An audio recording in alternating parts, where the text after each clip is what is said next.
Queridos hermanos, tengan ustedes muy buenas tardes. Nos encontramos nuevamente aquí en Viña del Mar, Chile, por este canal MIEG, Ministerio Internacional Edificando en Gracia. Y como usted me conoce, mi nombre es Elena Saavedra. En esta oportunidad estoy saludando también a la familia de la fe, familia de la gracia, familia de Dios. Y esta familia no es solamente la familia de MIEG, es la familia que está en todo el mundo, que es el cuerpo de Cristo. A todos los que estamos siguiendo entonces en la plataforma MIEG, Gracia y Paz. Ahora vamos a comenzar con el mensaje de esta tarde, que tiene por título La divinidad de Cristo revelada en la parusía. Eso es lo que vamos a traer entonces en esta tarde.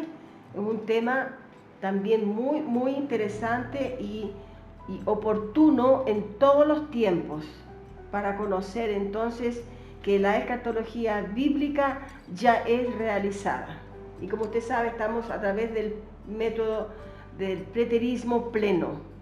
Entonces vamos a comenzar aquí con el libro de Timoteo, primera de Timoteo, y el capítulo 3 y el versículo 16. Dice lo siguiente: indiscutiblemente grande es el misterio de la piedad. Dios fue manifestado en carne, justificado en el Espíritu, visto de los ángeles, predicado a los gentiles, creído en el mundo, recibido arriba en gloria. Entonces estamos aquí con hablando del misterio de la piedad, que el apóstol Pablo pudo explicar qué era el misterio de la piedad. Primeramente, entonces, también tenemos que enseñar que no existen tres personas distintas, como se predica en la tradición Padre, Hijo, Espíritu Santo, como que fueran tres personas distintas. No. Y eso fue definido en el cuarto siglo, por un concilio que hubo allí en el cuarto siglo. Entonces allí quedó ya como estipulado de esa manera, que eran tres personas, como el Padre, Dios Hijo y Dios Espíritu Santo, lo cual en las Escrituras no existe esa Trinidad. En lugar ninguno de la Biblia existe. No existe ninguna profecía que testifique esto, y mucho menos que el Señor lo mencionara de esa forma. Así que Jesús nunca se posicionó como la segunda persona de la Trinidad. Tanto es que vamos a ver los versículos y para derribar esa doctrina que está allí confundiendo a mucha gente. Así que antes de la parusía, o antes de la venida de Cristo, o antes del fin del siglo, del final del siglo, no estaba comprendido eso, que Jesús era Dios, que Jesús era el Todopoderoso. No se comprendía como hoy, porque tenemos la Escritura. Así que él nunca se colocó como la segunda persona, jamás, pero la tradición formó esa doctrina. Entonces, antes de la parusía no se comprendía que Jesús era el Todopoderoso, siendo que siempre Dios se mostró como el Salvador. Mire, escuche esto: siempre Dios se mostró como el Salvador. Entonces, en la doctrina falsa se dice entonces que el Salvador es Jesucristo, que sería la segunda persona de la Trinidad, lo que es completamente errado a la luz de la palabra, ¿no? Entonces, vamos a entender a través de la parusía de forma clara. Para entender, vamos a comenzar con un versículo que está en Lucas, en el libro de Lucas, en el capítulo 3 del libro de Lucas y en el versículo 22. Vamos a ver lo que nos dice. Dice, y descendió el Espíritu Santo sobre él en forma corporal como paloma, y vino una voz del cielo que decía, tú eres mi Hijo amado, en ti tengo complacencia. Ese es un versículo que necesita de revelación, porque aquí da la impresión de que sí, sería una otra persona que estaba en la tierra y otro en el cielo. Pero vamos a ir esclareciendo esto. Los estudiosos de la teología, a ellos se le hace un nudo en la cabeza este versículo. Y en Mateo 3:17 también allí hay un versículo que se les produce a ellos también una confusión. Porque allí está el bautismo de Jesús. Aquí está hablando del bautismo de Jesús. Cuando escucha entonces la voz, el pueblo que estaba allí, judíos venían al bautismo porque ellos sabían que venía un juicio. Entonces Juan Bautista los invita a que vengan a un bautismo para perdón de pecados, y ahí todos al agua, todos al bautismo. Ese tiempo entonces es lo que habla aquí en Lucas capítulo 3 versículo 22. Y también usted puede revisar allí, tome nota de los versículos para que después usted examine esto, ¿ve? Porque es necesario para examinar. También quiero agradecer a un grupo de hermanos que nos contactaron de Buenos Aires, Argentina, que ellos también vivieron situaciones muy difíciles también y formaron un grupo entonces preterista total. Y ellos me han contactado y quisieron que entonces le entregásemos conocimiento, y en eso estamos entonces haciendo como una parcería con el grupo entonces que escudriñando las escrituras, se llama el grupo. Entonces ellos me contactaron también por el WhatsApp, ¿no? por el número, y que se lo vamos a dejar en el visor allí después del tema que estamos exhibiendo. Abajo entonces va a quedar esto, y para que usted haga su inscripción si usted quiere también hacer parte del grupo. Seguimos entonces acá. Digo que agradecemos a los hermanos que están contactándonos ya de muchos lugares, y a ese grupo formado entonces por una persona que está como liderando el grupo.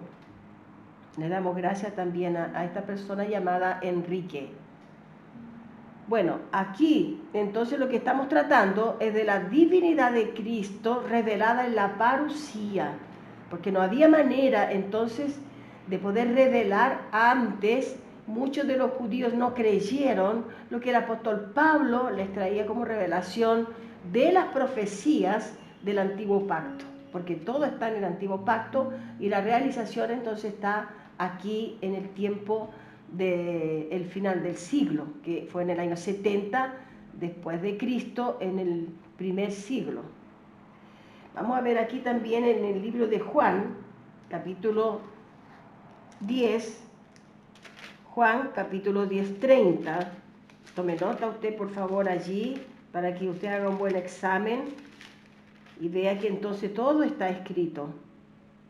Juan 10, 30 dice, yo y el Padre somos uno. Entonces vemos que ya aquí comenzamos a entender un poco esa revelación que los judíos no tuvieron antes de la parusía. No consiguieron tener esa revelación, ¿eh? Y allí entonces con certeza vino el juicio. Pero también la tradición religiosa y también la parte teológica, los estudiantes de teología también tienen esa misma confusión que hubo en aquel tiempo antes de la parusía. Aquí dice entonces en el versículo 30 del libro de Juan, capítulo 10, dice, yo y el Padre uno somos. Entonces por ahí usted está viendo ya que esa Trinidad no existe bíblicamente. Primera de Juan, en el libro de Primera de Juan, al final del tema de este que estamos exponiendo, le vamos a entregar bastantes versículos para que usted lo examine en casa. Primera de Juan, capítulo 5 y el versículo 20. Dice, pero sabemos que el Hijo de Dios ha venido y nos ha dado entendimiento para conocer al que es verdadero. Y estamos en el verdadero, en su Hijo, Jesucristo. Y mire lo que dice aquí. Este es el verdadero Dios y la vida eterna. O sea, otro versículo que testifica que Jesucristo es Dios. En el mismo libro de Juan, libro de Juan capítulo 1, aquí también todos conocemos ese pasaje, muy conocido. Libro de Juan capítulo 1, el versículo 1 al 3.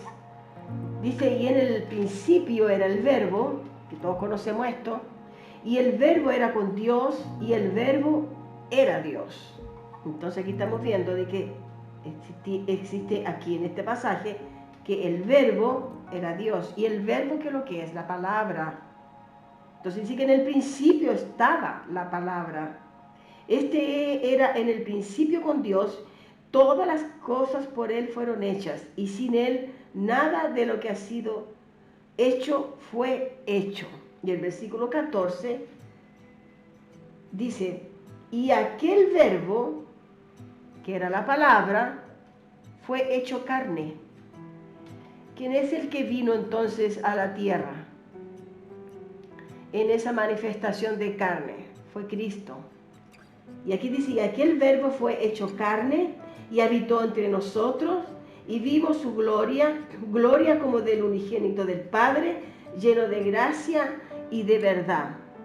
Pero aún era poco comprensible para ellos en el periodo de la transición, que sí que en el periodo el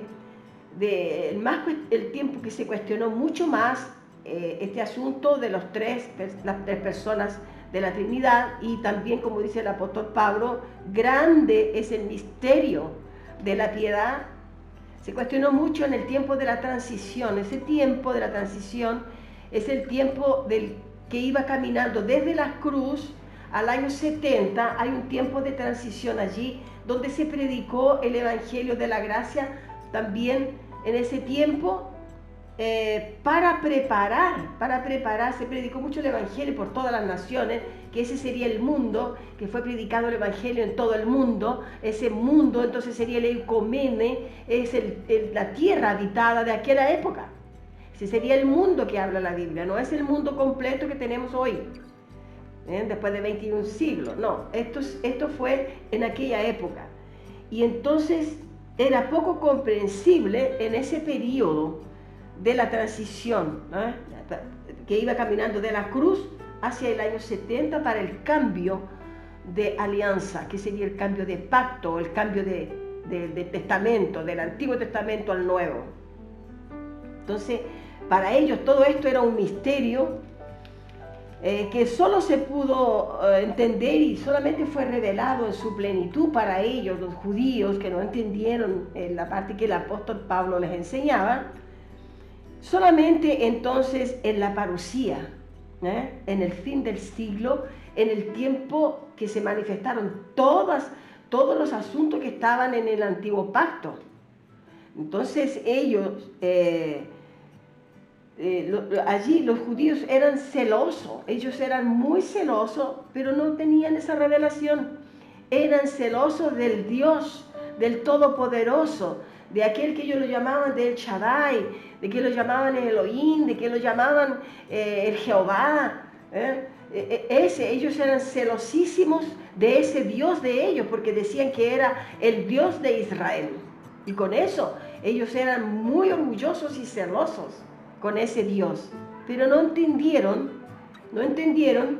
no consiguieron identificar que Jesús, allí en la manifestación de carne, era el propio Dios, y mataron, crucificaron, trataron mal, vituperaron, hicieron de todo con él, con su propio Dios, Por eso que hubo después tanta lamentación cuando descubrieron que aquel que traspasaron, aquel que lo hicieron, lo crucificaron.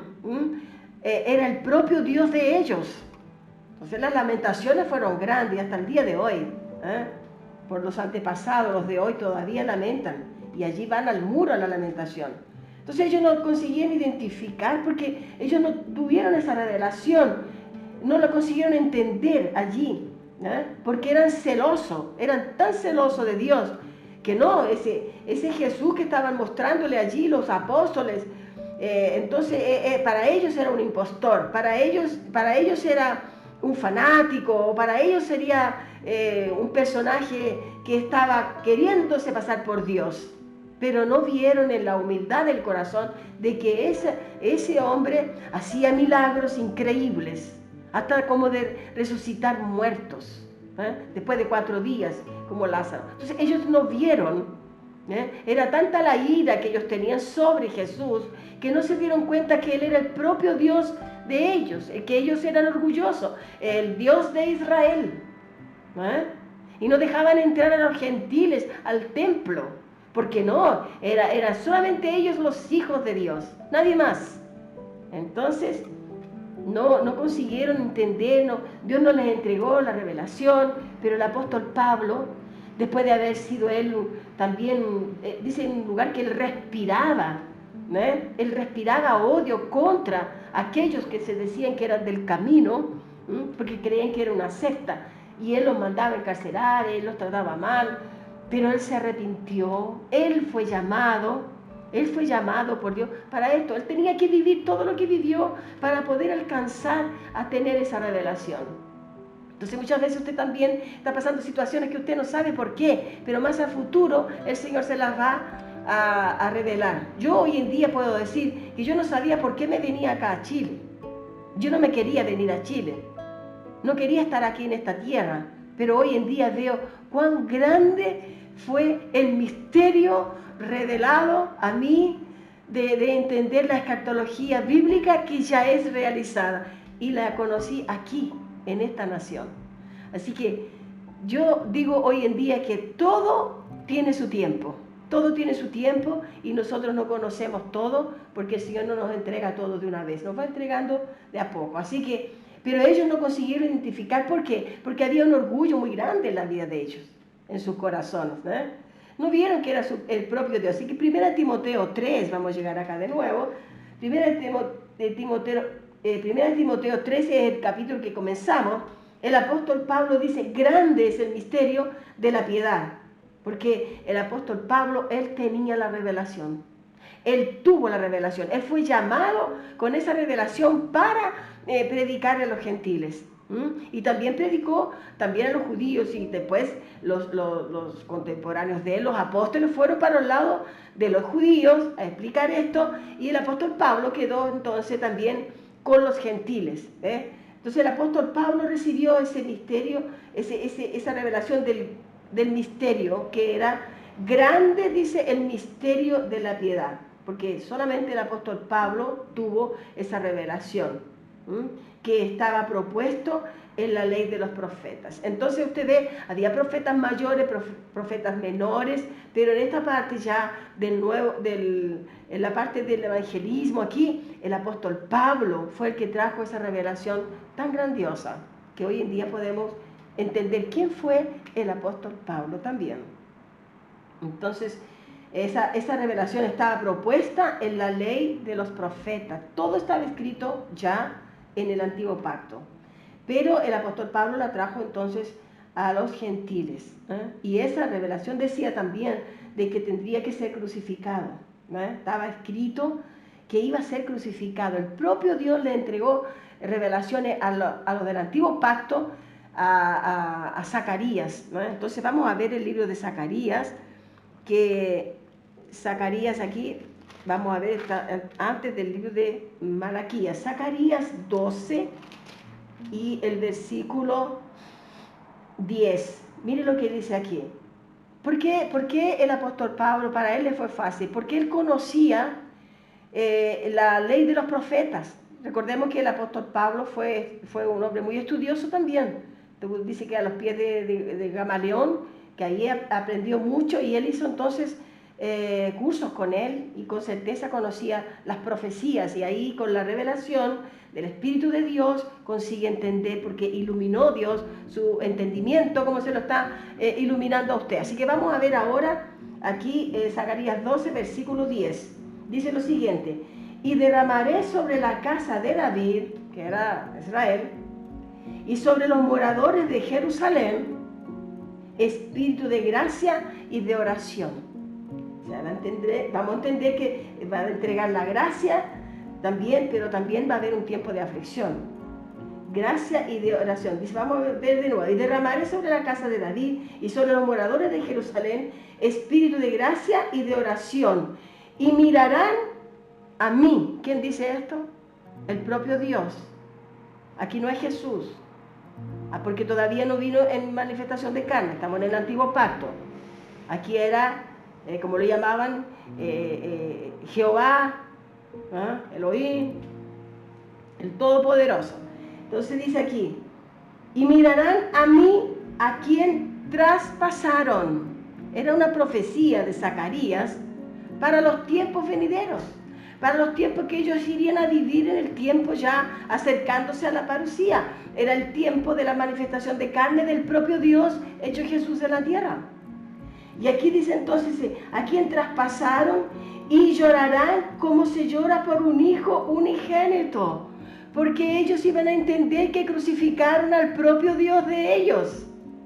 ¿Ve? Aquí dice, a quien traspasaron, y llorarán como se llora por un hijo unigénito. Porque cuando lo estaban crucificando, cuando lo estaban juzgando, pidieron al pueblo, pidieron que, ¿a quién soltamos? ¿A Barrabás o a Jesús? Y todos dijeron, porque ellos ya estaban, todos ellos estaban concientizando al pueblo de que entonces soltaran a Barrabás. Y entonces allí ellos ahí no estaban llorando, ahí estaban felices, estaban aplaudiendo.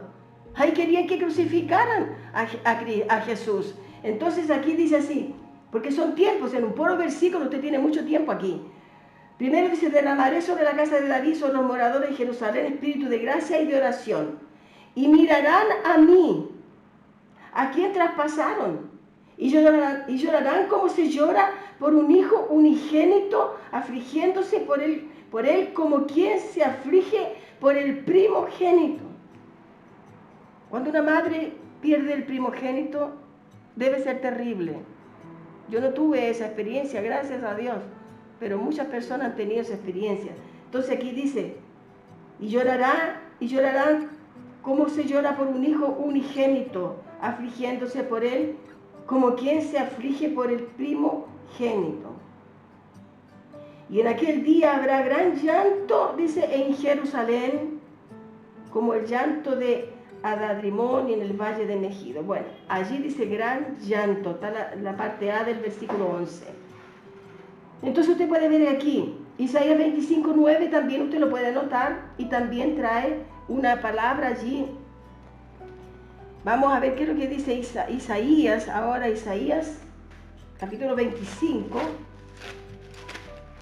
y el versículo 9. Y se dirá en aquel día: he aquí,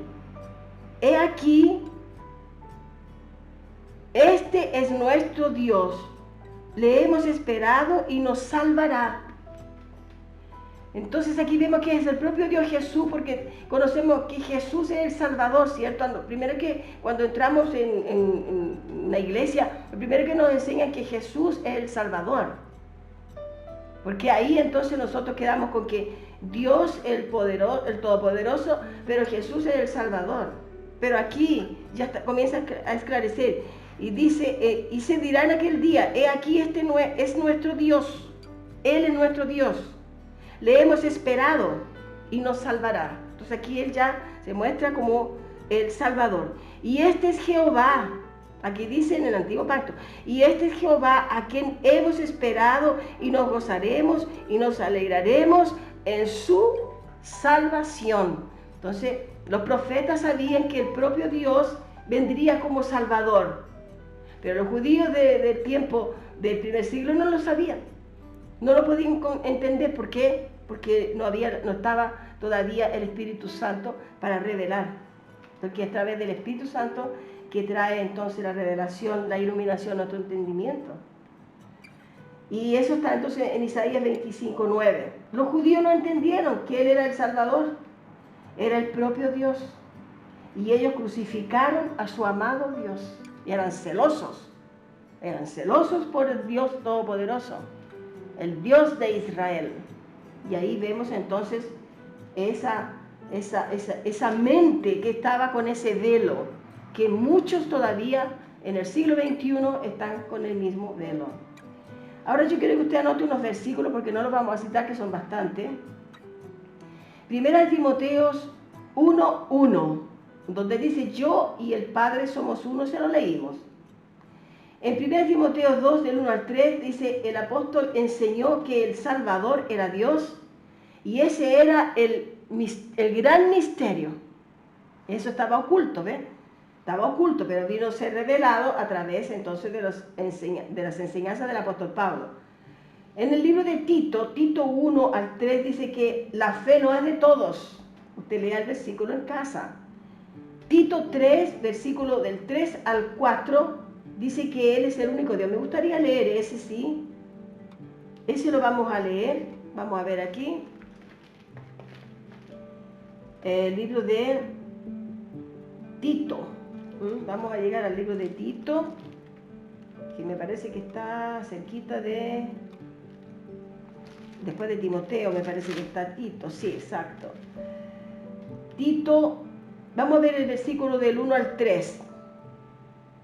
Tito 1, del 1 al 3. Tito 1, dice: Pablo, siervo de Dios y apóstol de Jesucristo, conforme a la fe de los escogidos de Dios y el conocimiento de la verdad que es según la piedad, en la esperanza de la vida eterna, la cual Dios, que no miente, prometió desde antes del principio de los siglos, y a su debido tiempo manifestó su palabra por medio de la predicación que me fue encomendada por mandato de Dios nuestro Salvador.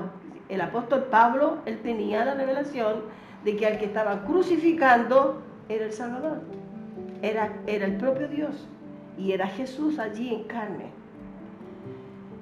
Tito 3, versículo 3 y 4, perdón, Tito 2, versículo 3 y 4, dice, no estoy viendo acá, Tito 3, versículo 3 y 4, dice: porque nosotros también éramos en otro tiempo insensatos. El apóstol Pablo está hablando aquí: rebeldes, extraviados, esclavos de concupiscencias y deleites diversos, viviendo en malicia y envidias, aborrecibles y aborreciéndonos unos a otros.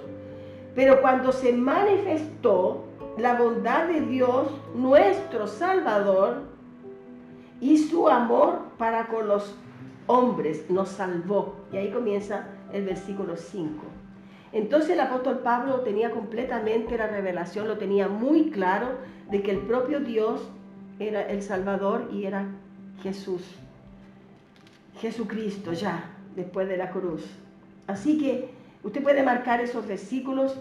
Y el último versículo entonces es del libro de Judas, que es el último antes de Apocalipsis. Usted encuentra allí entonces el libro de Judas. Es como importante usted conocer dónde, en qué parte quedan los libros, porque se torna un poco más fácil. Y también sabemos que el libro de Judas tiene solamente un capítulo, ¿no? Y allí entonces Judas, versículo 24 y 25, dice: y aquel que es poderoso para guardaros sin caída y presentaros sin mancha delante de su gloria, con gran alegría, al único y sabio Dios, nuestro Salvador, sea dada a Él gloria y majestad, imperio y potencia, ahora y por todos los siglos. Amén. Este es el versículo de Judas 24 y 25. Entonces el apóstol Pablo dominaba esto, ¿no? Dominaba el conocimiento que el Espíritu le dio, porque cuando se encuentra con Jesús allí en el camino de Damasco, es cuando creemos que de allí comienza entonces el tiempo en que Jesús se le revela con toda esta verdad. Así que él dominaba todo esto y con mucha autoridad, porque él tenía la verdad. Entonces cuando nosotros conocemos la verdad escrita, nosotros no nos intimidamos con que una crítica venga o una palabra de un reproche o que la gente no quiera escuchar. Eso no nos intimida en nada, porque conocemos la verdad, y la verdad dice: conoceréis la verdad y la verdad te hará libre. Entonces nos sentimos libres, protegidos por el propio Dios, que nos colocó para poder enseñar esta revelación, que el apóstol Pablo, el que la tuvo y la escribió, la dejó escrita. Por eso que estamos leyendo esos versículos. Entonces, como digo, él dominaba con mucha autoridad porque tenía la verdad. No existía aún este manual llamado Biblia, ¿no? Para que él dijera: bueno, yo ahora puedo ir a tal libro, está escrito, las profecías dicen tal cosa, voy al Apocalipsis y me encuentro con lo mismo que está escrito acá. Entonces yo digo: yo aprendí porque tengo todo esto escrito. Pero el apóstol Pablo no tenía nada escrito. El apóstol Pablo lo recibió por revelación directa de Jesús, directa de Jesucristo. Así que él dominaba esto con mucha autoridad. Él recibió entonces directo del Dios Salvador, Jesucristo. La única manera que los judíos entendieron fue en los acontecimientos terribles que se vivieron en la parusía. La parusía significa la aparición de Jesucristo, porque vino en gloria. Él no vino en el año 70 visiblemente, corporalmente, Él no vino en una manifestación de carne, Él no vino físicamente, Él vino espiritualmente. Pero con todo lo que aconteció, con certeza que nadie pudo realizar algo humanamente. Esto fue la divinidad. Entonces, por eso que dice el versículo, el título que le colocamos: la divinidad de Cristo revelada allí en la parusía. Allí ellos entendieron quién fue Dios. Por eso que hay lamentación hasta el día de hoy de sus antepasados, ¿no? Y la única manera entonces que entendieron fue a través de los acontecimientos que sucedieron. No hay otra manera de entender que fue Cristo que vino y realizó entonces el juicio final, la resurrección de los muertos, el cambio de pacto, el establecimiento del reino. Y todo esto, para nosotros hoy conocer esto, tuvo que quedar escrito para nosotros, porque ya se nos fue revelado al único que Dios quiso revelarle esta porción tan tremenda que nosotros la leemos ahora aquí en este libro llamado Biblia. Fue para el apóstol Pablo. Así que en la parusía del año 70 del primer siglo fue entonces cuando el Señor cumple lo que le enseña entonces el apóstol Pablo. Comparando con todas las profecías cumplidas, también quiero mostrarle otros versículos que están en Deuteronomio 33, versículo 26. Vaya anotando usted allí. Si usted no lo alcanza a anotar ahora, usted escuche nuevamente el tema y escriba para que tenga una noción más clara de lo que yo le pueda explicar. En Isaías 19:1 también, otra parte que usted puede también leer, Mateo 26, del 62 al 67, y Apocalipsis 1:4. Este libro, entonces, Apocalipsis, fue escrito para las 7 iglesias de Asia Menor. Y usted puede ver esto también en Apocalipsis 1:8, ahí dice principio y fin. Y en Hechos 20:28 nos rescató con su propia sangre. El propio Dios fue crucificado, vertió su sangre y con eso entonces nos rescató. Fue Dios que derramó su sangre en la cruz. Así que gracia sin escatología consumada no es gracia. Y con esto nos despedimos entonces. Nos dejamos cordialmente invitados para un nuevo mensaje. Con certeza Dios nos va a ir esclareciendo cada vez y vamos a poder ir enseñando a todos los demás, a los que tengan oído para oír. Gracias y paz.